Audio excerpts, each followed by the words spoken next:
मुख्यमंत्री रेखा गुप्ता जी कह रही थी कि हमने सारे मेजर्स उठा लिए हैं, इस बारी बहुत बढ़िया होगा और इस बारी कोई दिक्कत नहीं आएगी। आपने कहा था कि हमने 100% एमसीडी के नाले साफ कर दिए, जालियां साफ कर दी। आपकी रिपोर्ट है, एक बारी बता दो ना आपकी दिल्ली के अंदर कितनी गलियां थी और कितनी गलियां पानी से भरी हुई है। आपको पता ही नहीं है कुछ। आप तो एसी ऑफिस में बैठ के मजे ले रहे हो, मजे लूट रहे हो, बस वो सत्ता का भोग ले रहे हो। फरवरी, मार्च, अप्रैल, मई, जून, जुलाई, 6 महीने हो गए। 6 महीने मतलब आप कह रहे हो 6 महीने की बजाय 4 महीने हुए, जबकि है तो 6 महीने। अगर आपने आखिरी में ब्लेम ही करना था कि पिछली सरकार की वजह से हुई है, तो फिर आपने राजा इकबाल सिंह जी ये क्यों कहा था कि इस बारी सारे लोग मॉनसून एंजॉय करेंगे? फिर आपको कहना भी नहीं चाहिए था, वो भी पिछली सरकार के भरोसे पे कह रहे थे आपकी मॉनसून एंजॉय करेंगे। मतलब आप उस टाइम पे आपको पता नहीं था या आपके कंट्रोल में नहीं है चीजें। मुख्यमंत्री रेखा गुप्ता जी कह रही थी कि हमने सारे मेजर्स उठा लिए हैं, इस बारी बहुत बढ़िया होगा और इस बारी कोई दिक्कत नहीं आएगी, लोग दिल्ली के लोग बिल्कुल मॉनसून एंजॉय करेंगे।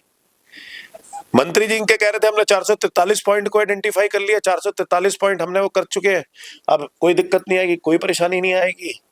और जो अधिकारियों को वहां पे एक एक पॉइंट पे लगा दिया, जो अधिकारी अपना पॉइंट नहीं सही कर पाएगा उसे सस्पेंड कर देंगे। फिर दिक्कत क्यों आई? आपने कहा था कि हमने 100% एमसीडी के नाले साफ कर दिए, जालियां साफ कर दी। आपकी रिपोर्ट है राजा इकबाल सिंह जी।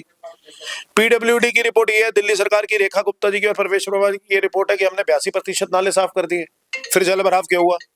दिल्ली की जनता क्या डिजर्व करती है इनकी ब्लेम गेम? आज भाजपा की 4 इंजन की सरकार है और 4 इंजन की सरकार होने के बाद भी भाजपा ये एक्सक्यूज दे रही है कि पिछली सरकार ने नहीं किया इसलिए हमने किया। अरे दिल्ली की जनता ने तुम्हें भरपूर बहुमत दिया है, 48 सीटें दी हैं।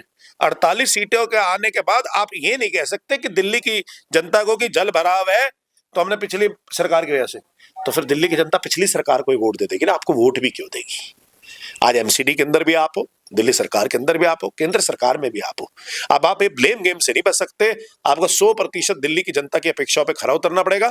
दिल्ली के अंदर जल भराव भी खत्म करना पड़ेगा। दिल्ली के अंदर मलेरिया, डेंगू, चिकनगुनिया हो रहा है, इसको भी रोकथाम करनी पड़ेगी।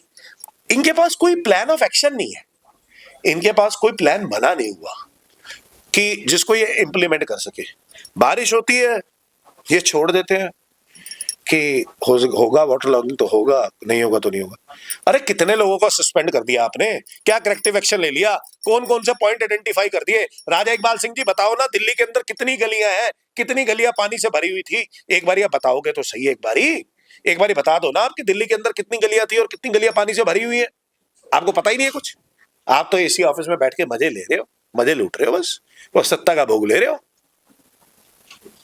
बुरा मत मानना, राजा इकबाल सिंह या मुख्यमंत्री रेखा गुप्ता जी के मुंह से बयान अच्छा नहीं लगता, क्योंकि अब दिल्ली की जनता किसी के ऊपर ब्लेम नहीं सुनना चाहती। अब ये नहीं कहना चाहता कि केंद्र से दिल्ली सरकार से नहीं बनती, दिल्ली सरकार की केंद्र से नहीं बनती, कि दिल्ली सरकार की एमसीडी से नहीं बनती। अब तो कुछ है ही नहीं, अब तो सबकी सबसे बनती है ना। तो काम करके दिखाओ ना। फीता काटने से अच्छा है अपने ऑफिस में बैठ के कठोर डिसीजन लो, कागज पढ़ो किस वजह से हो रहा है और उसको रेक्टिफाई करो। कहां पे थे इनके मंत्री सारे जब जल भराव हो रहा था? कहां पे थे मुख्यमंत्री जब जल भराव हो रहा था? कहां पे थे मेयर राजा इकबाल सिंह जब जल भराव हो रहा था?